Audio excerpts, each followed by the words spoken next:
Ada-ada saja yang tidak ditawarkan. Menawarkan apa? Jadi pengawal barang dagangan? Loh, itulah yang tidak saja. Kacau. Mungkin mereka melihat kau sangat tangkas bermain rotan di muka pasar itu. Mereka lantas mengira kau pandai bermain silat. Iya, aku pikir gerakan Mantili waktu melakukan permainan ketangkasan itu dilihat oleh mereka sebagai gerakan jurus-jurus silat. Iya, mungkin. Sudahlah, saya mau ke pasar mengembalikan hadiah-hadiah ini. Baik, aku dan Kak Harnum akan mengawasi kau dari jauh. Mengawasi aku? Iya, kita di kampung orang. Siapa tahu kedua orang itu tidak akan begitu saja melepaskanmu. Katakanlah masih penasaran. Iya, baiklah.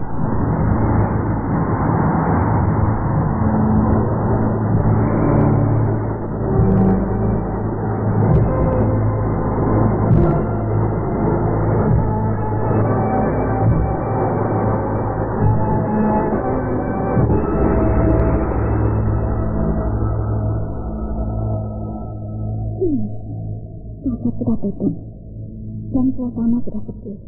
Ya, memang sudah malam. Itu kok gerobak permainan ketangkasan yang tadi siang? Pasti orangnya tidak di gerobak itu.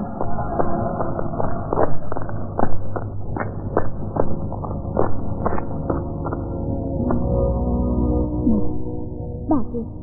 Kebetulan kau belum tidur. Kau Nona yang tadi siang merugikan aku. Merugikan kamu? Iya. Coba, 10 buah hadiah diborong oleh kamu. Jelas aku rugi, ya kan? Untung kau tidak terus main, bisa bangkrut aku. Ini, aku kembalikan. Oh, semuanya masih utuh. Semuanya belum aku buka. Sebab akan aku kembalikan kepada kamu. Kenapa dikembalikan? Ya, tadi siang itu aku hanya iseng-iseng. Aku cuma senang bermain-main dan tidak membutuhkan hadiahnya. Nih, ambillah. Aku kembalikan semuanya. Terima kasih, Nona. Sejak semula saya sudah menduga Nona pasti orang kaya. Dan benar saja, tidak butuh hadiah murahan begini. Sudah ya, aku mau pulang. Iya, Nona. Terima kasih.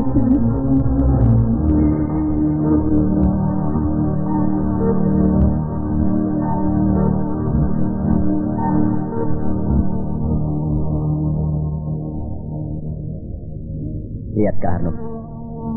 Ada 3 orang bersembunyi di balik tembok bangunan itu, mencegat Mantili. Iya, pasti mereka akan mencegat Mantili. 2 orang tamu yang tadi menjumpai Mantili di penginapan. Yang 1 orang lagi berpakaian model kanton. Pasti orang yang berpakaian model orang kanton itu yang akan menyerang Mantili. Bagus. Aku ingin lihat bagaimana bentuknya permainan silat orang-orang kanton. Nah, itu. Di ujung jalan, Mantili sudah nampak berjalan seorang diri. Ya, dan kedua orang itu juga sudah melihat Mantili dan bersiap-siap untuk melakukan penghadangan kepada Mantili. Iya.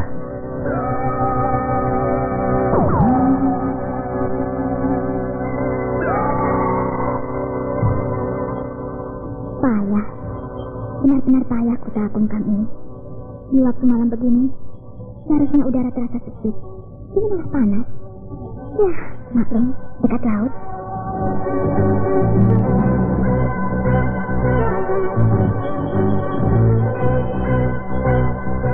Nah, orang yang berpakaian kanton itu sudah berdiri. Dia bukan orang kanton. Lihat, wajahnya, wajah orang sini. Iya, benar. Orang itu asli orang sini. Hanya pakaiannya yang bergaya kanton. Mungkin dia punya guru orang kanton. Iya. Atau belajar silat di negeri kanton. Jadi berpakaian model kanton. Iya. Nah, dia berdiri di tengah jalan, menghalangi jalan Mantili. Hei, siapa kau menghalangi jalanku? Selamat malam, orang Dwipa. Hei, kau tahu aku dari Dwipa? Ya, logat bicaramu jelas sekali menunjukkan kau orang Dwipa. Lalu, kau mau apa? Akulah yang seharusnya bertanya. Kau mau apa jauh-jauh dari Dwipa menyeberangi lautan datang ke sini? Ada urusan penting. Katakan, urusan apa itu? Kau ini mau apa, ha? Berani berkata begitu sama aku? Benar dugaanku. Kau seorang pendekar wanita. Nampak jelas dari cara berbicara dan bersikap tidak takut terhadap laki-laki. Sebab kalau gadis biasa tidak mungkin berjalan sendirian di waktu malam hari. Dan pasti ketakutan kalau dicegat oleh laki-laki. Tapi kau tidak. Berarti kau pendekar? Kalau aku pendekar, lantas kau mau apa? Mau mengajak kau untuk bergabung dengan kami. Bergabung dengan kau? Maksudmu apa? Jadi barisan pengawal barang-barang penting. Oh iya. Aku ingat sekarang. Pasti kau temannya 2 orang tamu mengunjungi aku di penginapan. Benar. Barang-barang penting apa yang kau maksudkan itu? Kau tidak perlu tahu barang apa yang akan kau kawal. Kau hanya dibayar untuk menjaga keselamatan barang itu. Selesai. Lalu berapa aku mau dibayar? 100 ringgit. Ya ampun, kecil amat. Kau gila. Tenagaku kau bayar semurah itu. Kau menghina aku, orang kanton. Kau yang gila. Gaji pejabat tinggi keraton 1 bulan hanya 30 ringgit. Nah, dengan uang 100 ringgit, kau bisa hidup 1 tahun dengan ongkang-ongkang kaki. Tidak.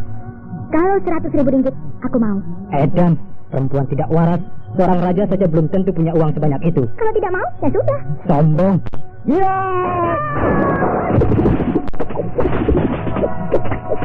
Nah, mantu orang kanton itu sudah bertarung. Bagus sekali jurus-jurus pengangkatan itu.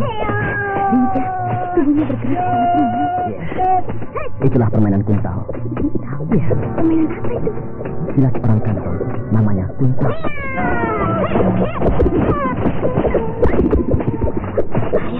Mantili terdesak.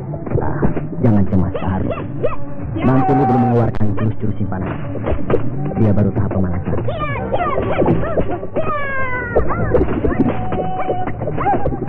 Lihat, Mantili mengeluarkan jurus-jurus simpanannya. Dan musuhnya itu mulai.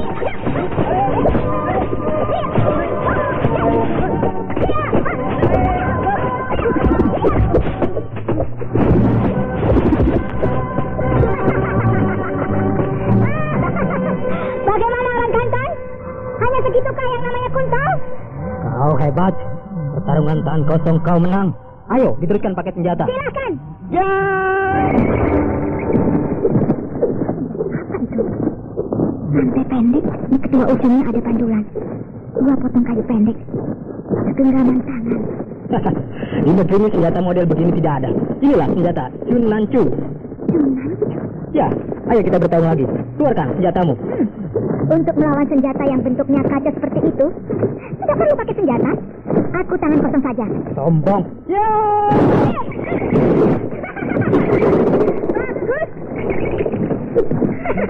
Senang sekali aku melihat permainan Tunancu itu. Seperti main sabit-sabitan. Anak-anak kecil nyabit buah kedondong. Pecah kepalamu. Senjata aneh itu ganas sekali. Menyambar-nyambar dahsyat sekali. Kedua tangannya memegang senjata aneh itu. Mantul ditumpul dengan gencar. Kalau kena bahaya, bisa patah tulang dan kepala bisa remuk. Beli kebingungan. Dia tidak tahu bagaimana caranya melawan senjata aneh seperti itu. Ya, kelihatannya serangan senjata model begitu. Arahnya ke depan dan ke samping, juga ke belakang. Tapi aku belum tahu apakah bisa mengarah ke atas. Benar, seharusnya nanti dia mencoba bertarung main di atas. Mempergunakan ilmu meringankan tubuh. Ya, mudah-mudahan Mantili bisa mempelajari cara permainan musuhnya.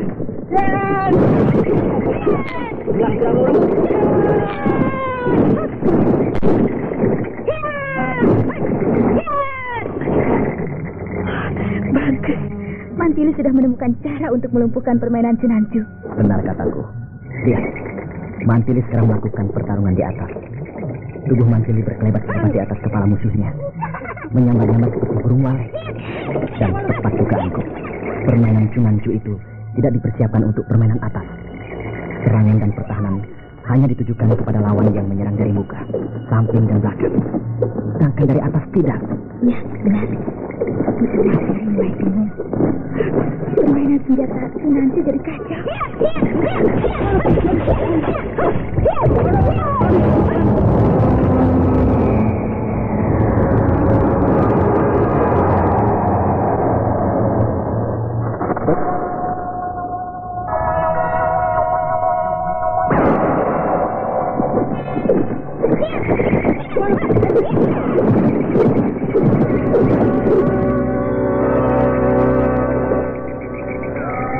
Mantili mulai bingung.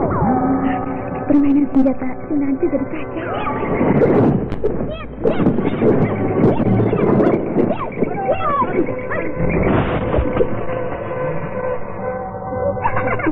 pecah. Bagaimana? Diteruskan? Aku kalah. Aku kalah. Kau hebat. Kau hebat.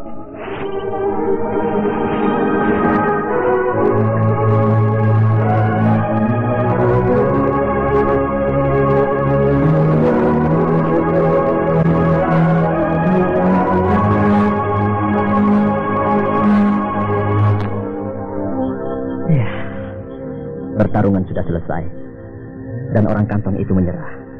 Lihat, dua orang temannya musuh Mantili yang bersembunyi di balik tembok itu mau lari. Ayo kita tangkap.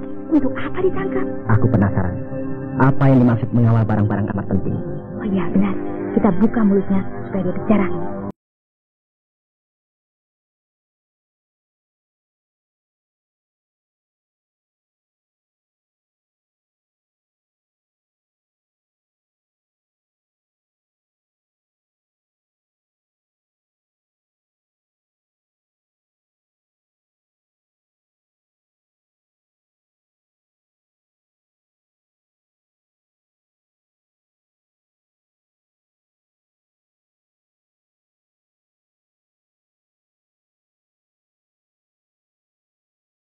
Lepaskan.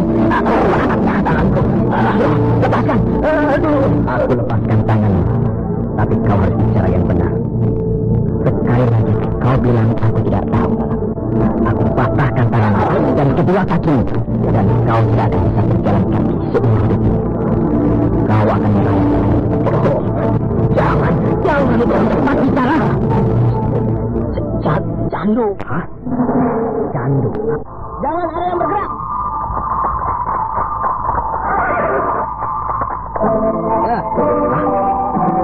Tempat ini sudah dikepung oleh para tentara. Gotawa, kita dikepung tentara kerajaan Sarnabumi. Jangan melawan. Mantili, diam! Jangan melawan! Kalian semuanya ditangkap sebab telah membuat kekacauan. Tengah malam bikin ribut, mengganggu ketenangan penduduk. Masukkan!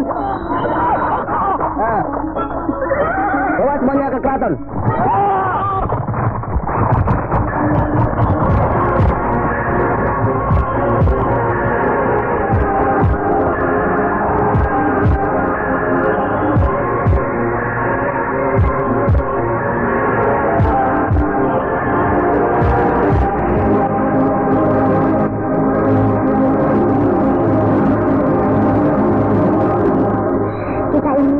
Untuk jadi orang yang unik, keluar masuk penjara.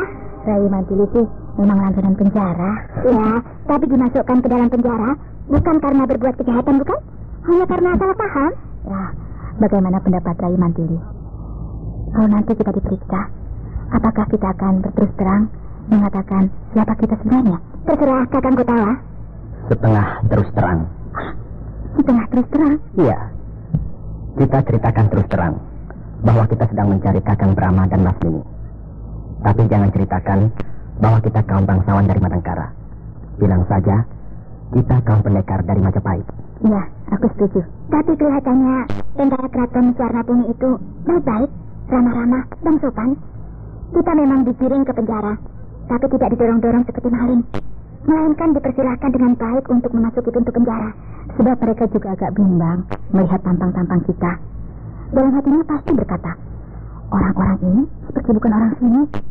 Mungkin para pelancong dari tanah seberang, dari Pulau Dipa. Iya.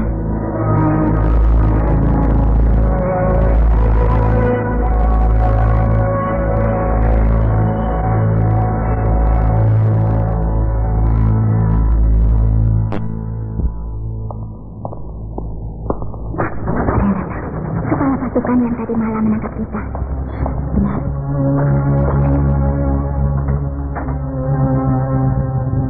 Saudara-saudara akan dibawa ke pendopo utama untuk diperiksa. Bagus. Itu yang kami harapkan.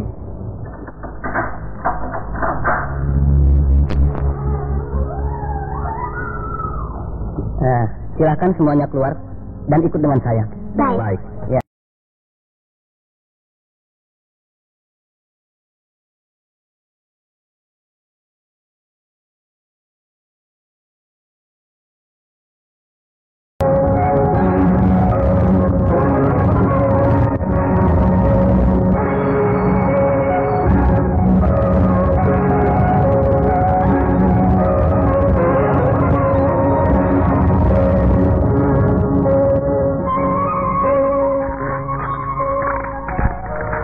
Saudara-saudara ini siapa sebenarnya?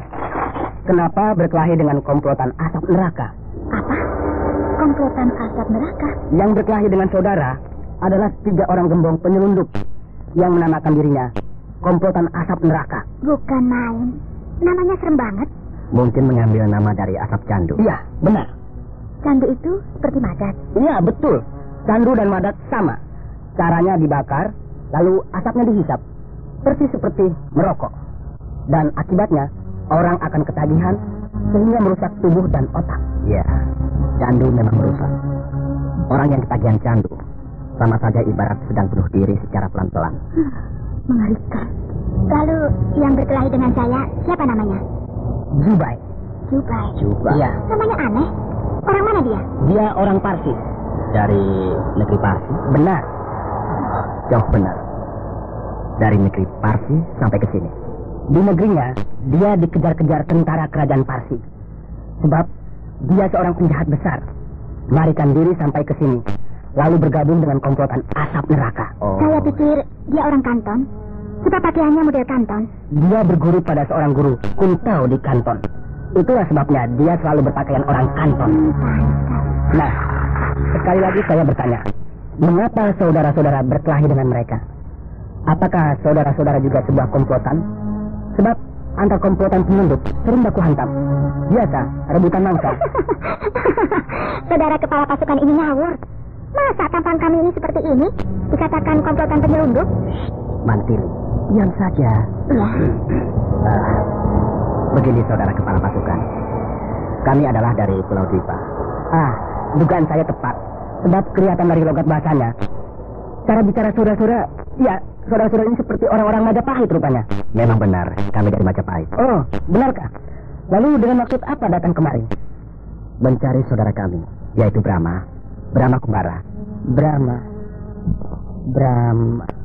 Rasanya pernah mendengar nama itu. Benarkah? Benarkah Anda pernah mendengar nama Brahma? Kalau tidak salah, Tauke Sendarin bercerita tentang seorang pemuda dari Pulau Dwipa yang bernama Brahma. Di mana? Di mana sekarang Tauke Sendarin itu? Kak Harnum, sabar Kak. Iya. Baiklah. Ya, meskipun saya percaya saudara-saudara bukan orang jahat dan juga tidak bermaksud jelek terhadap kerajaan kami, tapi kami tidak akan membebaskan saudara begitu saja sebelum terbukti dengan jelas. Iya. Jadi untuk itu saya akan memanggil Tauke Sendarin ke sini. Ya, baik.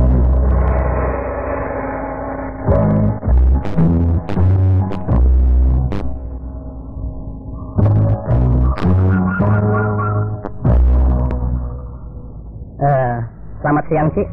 Pak Kepala Pasukan, ada apa? Tauke ada? Di rumah. Ada apa, Pak? Ada perlu sedikit.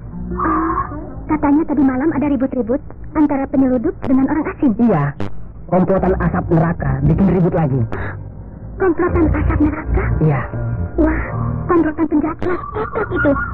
Lalu kenapa ribut dengan orang asing? Dan orang asing dari mana? Katanya dari Pulau Dwipa. Orang Dwipa? Iya, dari Majapahit. Tentara Majapahit? Bukan. Cuma orang biasa yang sedang mencari suaminya. Hah? Mencari suami? Jauh-jauh mencari suami. Apa di Majapahit tidak ada laki-laki? Bukan begitu, Cik. Tapi suaminya itu sedang mengejar-ngejar penjahat. Aduh, mengejar penjahat jauh sekali. Soalnya penjahat itu melarikan diri ke sini. Oh iya? Iya. Lalu kenapa Pak Kepala mencari suami saya? Sebab penjahat itu keponakan Tauke. Keponakan suami Iya, saya? keponakannya. Siapa namanya? Lasmini. Lasmini?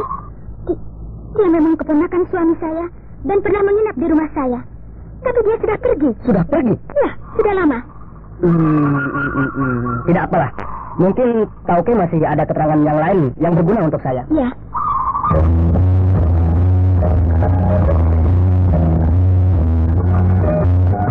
Wah, ada apa ini? Pak Kepala Pasukan. Begini. Tadi malam saya menangkap 3 orang gembong komplotan penyelundup. Saya juga dengar begitu. Katanya ada ribut-ribut di dekat pasar. Komplotan penyelundup itu sedang berkelahi dengan 3 orang asing dari Dwipa. Iya. Orang Majapahit dia. Iya. Ketiga orang dari Majapahit itu sedang mencari Brahma. Apa? Brahma? Betul, Tauke.